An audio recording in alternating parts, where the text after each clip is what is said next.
Aujourd'hui, nous sommes le dimanche des Palmes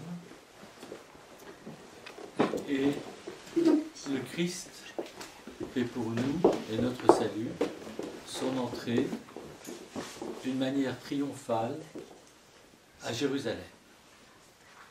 Et nous voyons dans l'iconographie, mais cela nous est rapporté également dans l'Évangile, quelque chose de très émouvant que j'ai vécu dans les monastères en Roumanie, où nous voyons, et je vous dirai comment je l'ai vécu, les croyants, les fidèles à l'époque, donc ceux qui écoutaient la parole de Jésus, mettent leurs vêtements sous les pas du Christ. On le voit dans l'icône, on voit quelqu'un qui met un vêtement sous les pas du petit ânon qui porte le Christ.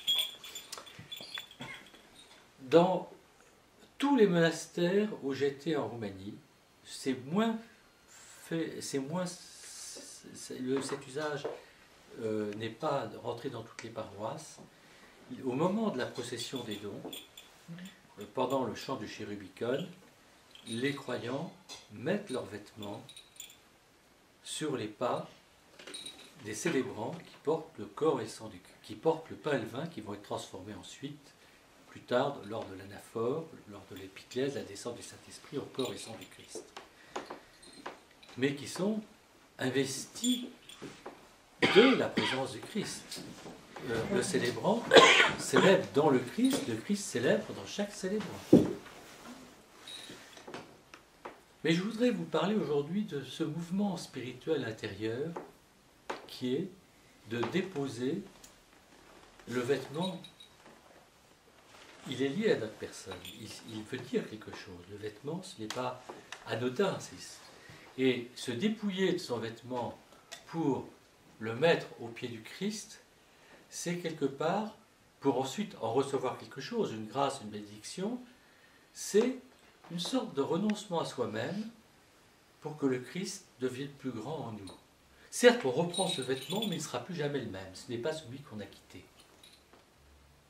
C'est la même différence qu'il y a entre la tunique du péché du fils prodigue qui arrive, que le Père fait dévêtir et il lui remet une tunique neuve. Ce n'est plus la même tunique, ce n'est plus le même vêtement.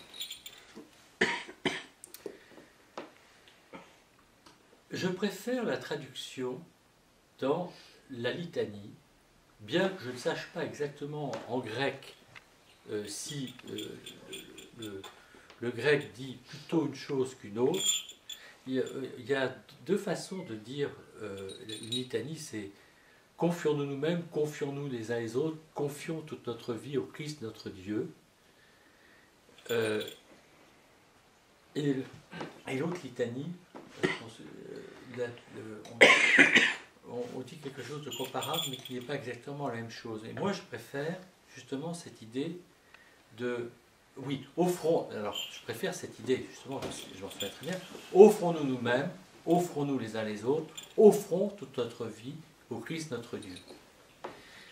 Il y a une différence entre confier et offrir. Je préfère la deuxième version, bien que je ne sache pas tout à fait si en grec elle correspond à la réalité, mais en français, moi, elle me convient bien. L'idée, c'est que le Christ nous offre sa vie sur la croix. Il nous offre sa vie pour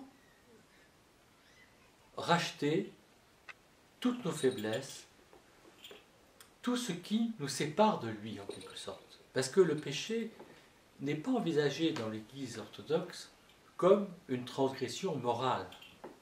Le péché, c'est ce qui sépare de Dieu.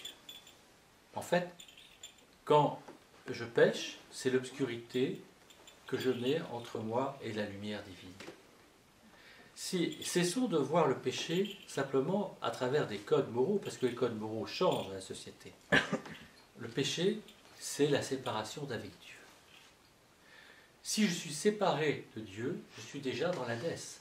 Pas besoin d'attendre ma mort. La séparation d'avec Dieu, c'est l'enfer. C'est l'enfer ici-bas. Une âme séparée de Dieu est dans une angoisse affreuse. Et je reviens à cette idée que lorsque le Christ est sur la croix,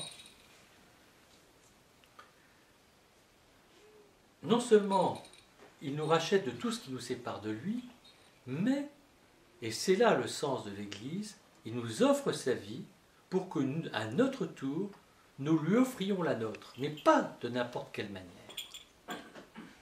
Simon, nouveau théologien, dit quelque part, vivre pour le Christ est insuffisant, il faut mourir pour lui.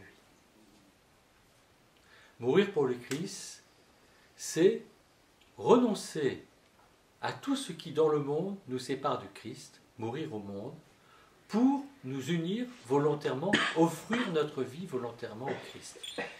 Quand le Christ est sur la croix, cette croix que nous voyons sur l'autel, eh bien nous sommes présents dans la chair blessée, crucifiée, souffletée, sur laquelle on a craché, couronnée d'épines du Christ. Nous sommes présents dans le Christ, comme nous serons présents dans le Christ crucifié, comme nous serons présents dans le tombeau, comme nous serons présents dans la résurrection. C'est pourquoi, dans les tropères de Pâques, écrits génialement par saint Jean Damascène, le canon de Pâques, des 9 odes que l'on chante dans les matines pascales, il est dit « Ensevelis avec lui, nous ressuscitons avec lui ». C'est offrir sa vie, c'est accepter cet ensevelissement volontaire, cette offrande volontaire de notre vie, dans ce que là, j'en parlais il y a quelques dimanches, de ce qu'elle a d'épreuves, de difficultés, cette sacralisation de l'épreuve. L'épreuve, nous ne sommes pas des victimes. Quand on se considère comme une victime dans la vie, on ne sacralise pas l'épreuve, on ne participe pas volontairement à la croix du Christ, à la crucifixion du Christ. En revanche, lorsque nous offrons notre vie, alors l'épreuve prend tout son sens dans la chair crucifiée, couronnée d'épines, flagellée du Christ. Nous participons avec le Christ à cette vie qu'il a déjà offerte pour nous.